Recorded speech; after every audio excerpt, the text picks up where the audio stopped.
আইনশৃঙ্খলা পরিস্থিতির উন্নতি করাই এখন বড় চ্যালেঞ্জ বলে জানিয়েছেন স্বরাষ্ট্র কৃষি উপদেষ্টা লেফটেন্যান্ট জেনারেল অবসরপ্রাপ্ত জাহাঙ্গীর আলম চৌধুরী।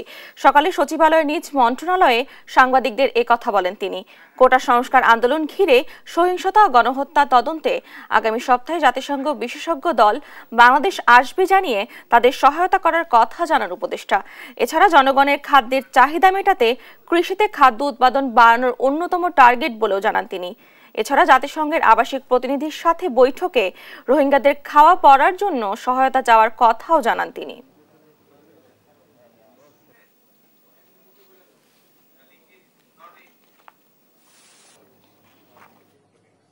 আমাদের কি ধরনের সাহায্য এবং সহযোগিতা করতে পারে ওই ব্যাপারে আমাদের মেইনলি আলাপটা হয়েছে।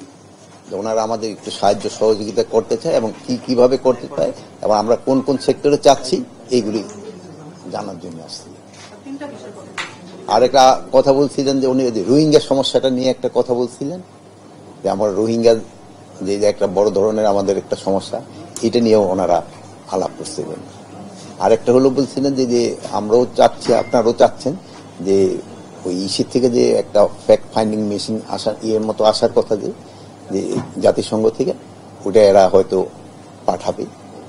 এমন ওইটা পাঠানোর সময় আমাদের থেকে তারা কি ধরনের হেল্প পাবে বা তারা আমাদের কি ধরনের হেল্প করবে, এই তিনটা ব্যাপারে আলাপ হয়েছে।